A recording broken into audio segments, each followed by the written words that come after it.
বিসমিল্লাহির রহমানির রহিম। আসসালামু আলাইকুম। প্রিয় শিক্ষার্থীবৃন্দ, কেমন আছো? আশা করছি ভালো আছো, সুস্থ আছো এবং নিরাপদে আছো। আজকে আমি নবম দশম শ্রেণীর বাংলাদেশ ও বিশ্ব পরিচয় বিষয়ের ত্রয়োদশ অধ্যায় বাংলাদেশ সরকারের অর্থ ও ব্যাংক ব্যবস্থা এই অধ্যায় থেকে বাংলাদেশ সরকারের আয়ের উৎসগুলো নিয়ে আলোচনা করব। তো শিক্ষার্থীরা, আমরা শুরুতেই বাংলাদেশ সরকারের অর্থ ও ব্যাংক ব্যবস্থা সম্পর্কে কিছু তথ্য জেনে নিই। বাংলাদেশের মানুষের জানমালের নিরাপত্তা বিধান, দেশ রক্ষা, প্রশাসন পরিচালনা, অর্থনৈতিক উন্নয়ন কর্মকাণ্ড ও জনকল্যাণমূলক কাজে বাংলাদেশ সরকারের রয়েছে গুরুত্বপূর্ণ ভূমিকা। সরকার এই ভূমিকা পালনে বিপুল পরিমাণ অর্থ ব্যয় করে। এই ব্যয় মেটাতে বাংলাদেশ সরকার কখনো কখনো করের হার বৃদ্ধি করে, নতুন ক্ষেত্রে কর আরোপ করে এবং কর বহির্ভূত আয়ের ব্যবস্থাও করে। বাংলাদেশ সরকার স্বাধীনতা পরবর্তী সময়ে গড়ে তুলেছে প্রশাসন, অর্থ, স্বাস্থ্য, শিক্ষা, ব্যাংক সহ বহু ক্ষেত্রভিত্তিক ব্যবস্থাপনা। অর্থ ব্যবস্থা ও ব্যাংক ব্যবস্থা বাংলাদেশ সরকারের বৃহত্তম দুটি ব্যবস্থাপনা। সময়ের পরিবর্তনের সাথে এই দুটি ব্যবস্থার কার্যাবলী পূর্বের তুলনায় বহুগুণ বৃদ্ধি পেয়েছে। জনসাধারণ তাদের আয় বা উদ্বৃত্ত অর্থ নিরাপদে সঞ্চয়ের জন্য ব্যাংকে জমা রাখে। সময়ের পরিবর্তে বাংলাদেশ সরকার এ লক্ষ্যে গড়ে তুলেছে কেন্দ্রীয় বাণিজ্য ব্যাংক সহ বিশেষ কতগুলো আর্থিক প্রতিষ্ঠান। তো শিক্ষার্থীরা, আমরা এখন বাংলাদেশের আয়ের উৎস নিয়ে আলোচনা করব। সরকারি অর্থ ব্যবস্থাপনার বা ব্যবস্থার ধারণা। সরকারি অর্থ ব্যবস্থা হলো অর্থনীতির অন্যতম গুরুত্বপূর্ণ শাখা। সাধারণভাবে সরকারি অর্থ ব্যবস্থা বলতে রাষ্ট্রের আয় ও ব্যয় সংক্রান্ত নীতি ও পদ্ধতিকে বোঝায়। এ সম্পর্কে অধ্যাপক ডাল্টন বলেন, সরকারি অর্থ ব্যবস্থা সরকারের আয় ব্যয় এবং এদের একটির সঙ্গে অপরটির সমন্বয় বিধানের কার্যাবলী আলোচনা করে। অর্থনীতির এই শাখায় রাষ্ট্রের সব ধরনের আয় ব্যয়, ঋণ ও বিনিয়োগ সংক্রান্ত সমস্যা ও সেসবের সমাধানের বিষয় অন্তর্ভুক্ত থাকে। বাংলাদেশ সরকারের আয়ের উৎস। বাংলাদেশ সরকার জনকল্যাণ সাধন, প্রশাসন পরিচালনা ও আর্থ সামাজিক উন্নয়নের জন্য বিপুল পরিমাণ অর্থ ব্যয় করে। এই ব্যয় নির্বাহের জন্য সরকারকে প্রচুর অর্থ আয় করতে হয়। বাংলাদেশ সরকারের আয়ের উৎসগুলোকে দুভাগে ভাগ করা যায়, যথা ক কর রাজস্ব ও খ কর বহির্ভূত রাজস্ব। নিচে বাংলাদেশ সরকারের আয়ের উৎসগুলোর বিবরণ দেওয়া হল। ক কর রাজস্ব। বাংলাদেশ সরকার দেশের জনগণ, বিভিন্ন ব্যবসায় ও শিল্প কারখানার উপর যে কর ধার্য করে তা থেকে প্রাপ্ত আয়কে কর রাজস্ব বলে। বাংলাদেশ সরকারের কর রাজস্ব আয়ের উৎসসমূহ নিম্নরূপ। ১. বাণিজ্য শুল্ক। বাংলাদেশ সরকারের আয়ের প্রধান উৎস হলো বাণিজ্য শুল্ক। দেশে আমদানি ও রপ্তানিকৃত দ্রব্যের উপর যে কর ধার্য করা হয় তাকে বাণিজ্য শুল্ক বলা হয়। ২. আবগারি শুল্ক। দেশের অভ্যন্তরে উৎপাদিত ও ব্যবহৃত দ্রব্যের উপর যে কর ধার্য করা হয় তাকে আবগারি শুল্ক বলা হয়। রাজস্ব সংগ্রহ ছাড়াও বিভিন্ন ক্ষতিকর দ্রব্যের ভোগ হ্রাস করার উদ্দেশ্যে আবগারি শুল্ক ধার্য করা হয়। বাংলাদেশে প্রধানত চা, সিগারেট, চিনি, তামাক, কেরোসিন, ঔষধ, স্প্রিট, দিয়াশলাই, মদ, গাঁজা, আফিম প্রভৃতি দ্রব্যের উপর আবগারি শুল্ক ধার্য করা হয়। ৩. আয়কর। বাংলাদেশ সরকারের আয়ের একটি গুরুত্বপূর্ণ উৎস আয়কর। জনসাধারণের ব্যক্তিগত আয়ের উপর যে কর ধার্য করা হয় তাকে আয়কর বলা হয়। যাদের আয় একটি নির্দিষ্ট সীমার ঊর্ধ্বে তাদের নিকট থেকে প্রগতিশীল হারে আয়কর আদায় করা হয়। 4. মূল্য সংযোজন কর। মূল্য সংযোজন কর বাংলাদেশে কর ব্যবস্থায় ভ্যাট ভ্যালু অ্যাডেড ট্যাক্স নামে পরিচিত।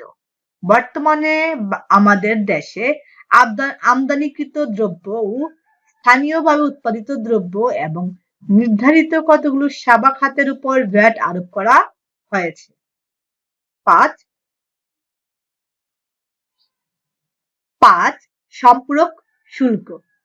অনেক দ্রব্য সামগ্রীর উপর আমদানি শুল্ক বা আবগারি শুল্ক বা ভ্যাট আরোপের পরও অতিরিক্ত যে শুল্ক আরোপ করা হয় তাকে সম্পূরক শুল্ক বলা হয়। এটি বাংলাদেশ সরকারের আয়ের অন্যতম প্রধান উৎস। 6. ভূমি রাজস্ব। ভূমি বুক দখলের জন্য সরকারকে প্রদত্ত খাজনাই ভূমি রাজস্ব নামে পরিচিত। সরকার 25 বিঘা পর্যন্ত জমির খাজনা মকুফ করার ফলে এ খাতে সরকারের আয় কিছুটা কম। নন জুডিশিয়াল স্ট্যাম্প। বিভিন্ন দলিলপত্র ও মামলা মোকদ্দমার আবেদনপত্র ব্যবহারের জন্য স্ট্যাম্প, পাসপোর্ট, বিনিময় বিল ইত্যাদি খাতে সরকার প্রচুর অর্থ উপার্জন করে। 8. রেজিস্ট্রেশন। দলিলপত্র রেজিস্ট্রি বা নিবন্ধন করার জন্য রেজিস্ট্রেশন ফি এবং মামলা মোকদ্দমার জন্য কোর্ট ফি প্রদান করতে হয়। এত সরকারের যথেষ্ট আয় হয়। 9. যানবাহন কর। বিভিন্ন প্রকার যানবাহন নিবন্ধনের জন্য প্রদত্ত করকে যানবাহন কর বলে। 10. মাদক শুল্ক। সরকার মদ, গাঁজা, আফিম প্রভৃতি মাদক দ্রব্যের উপর শুল্ক বসিয়ে কিছু আয় করে। 11. বিদ্যুৎ শুল্ক। বিদ্যুতের উপর আরোপিত শুল্ক থেকেও সরকারের আয় হয়। 12. অন্যান্য কর ও শুল্ক। উপরে বর্ণিত শুল্ক ও কর ছাড়াও আরো কিছু কর ও শুল্ক থেকে সরকার আয় করে। এর মধ্যে রয়েছে আমোদ প্রমোদ কর, সম্পত্তি কর, পেট্রোল ও গ্যাসের উপর শুল্ক, বিদেশ ভ্রমণের উপর শুল্ক, সেচ কাজ ও যন্ত্রপাতির উপর কর ইত্যাদি প্রধান। খ. কর বহির্ভূত রাজস্ব। বাংলাদেশ সরকার কর ও শুল্ক ছাড়াও আরো অনেক উৎস হতে রাজস্ব সংগ্রহ করে। এই উৎসগুলো থেকে অর্জিত রাজস্বকে কর বহির্ভূত রাজস্ব বলে। নিম্নে এইসব উৎসসমূহ আলোচনা করা হলো। 1. লভ্যাংশ ও মুনাফা। সরকার বিভিন্ন আর্থিক প্রতিষ্ঠান যেমন ব্যাংক, বীমা কোম্পানি ও আর্থিক প্রতিষ্ঠান, পার্ক, চিড়িয়াখানা প্রভৃতি থেকে বছর শেষে লভ্যাংশ মুনাফা পেয়ে থাকে। 2. সুদ। সরকার বিভিন্ন আর্থিক ও স্বায়ত্তশাসিত প্রতিষ্ঠানকে ঋণ দিয়ে থাকে। এ বাবদ প্রাপ্ত শুল্ক থেকে কিছু আয় হয়। 3. অর্থনৈতিক সেবা। সরকার জনগণকে কিছু অর্থনৈতিক সুবিধা প্রদানের মাধ্যমে আয় করে। এগুলোর মধ্যে পর্যটন, ব্যাংকিং, ভ্রমণ ও সেবা উল্লেখযোগ্য।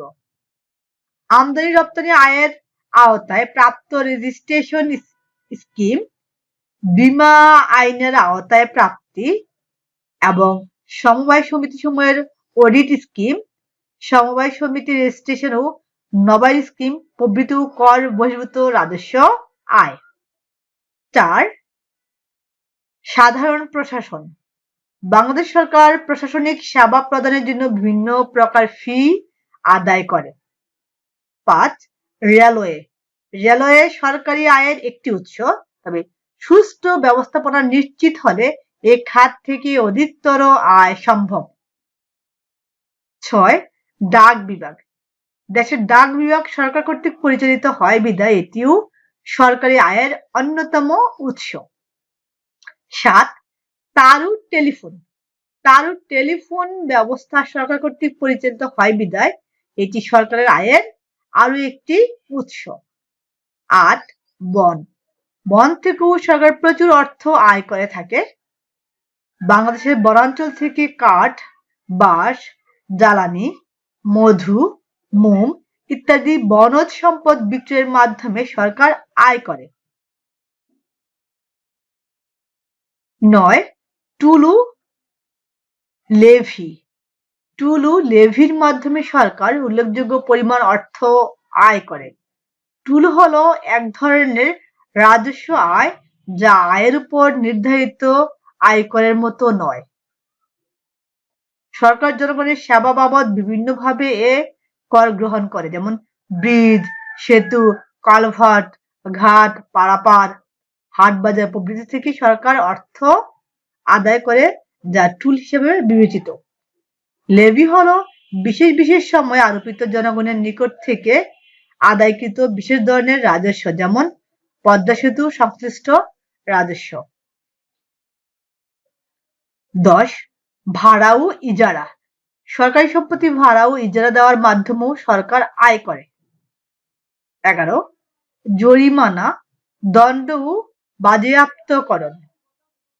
জরিমানা, দণ্ড, বাজেয়াপ্তকরণ প্রভৃতির মাধ্যমে সরকার প্রতি বছর অর্থ আয় করে থাকে। তো শিক্ষার্থীরা, আমরা সরকারের আয়ের উৎসগুলো জেনেছি। আশা করছি তোমরা এই পাঠের বিষয়বস্তু বুঝতে পেরেছ। তো সবাই সুস্থ থাকো, নিরাপদে থাকো, এ কামনায়। আল্লাহ হাফেজ।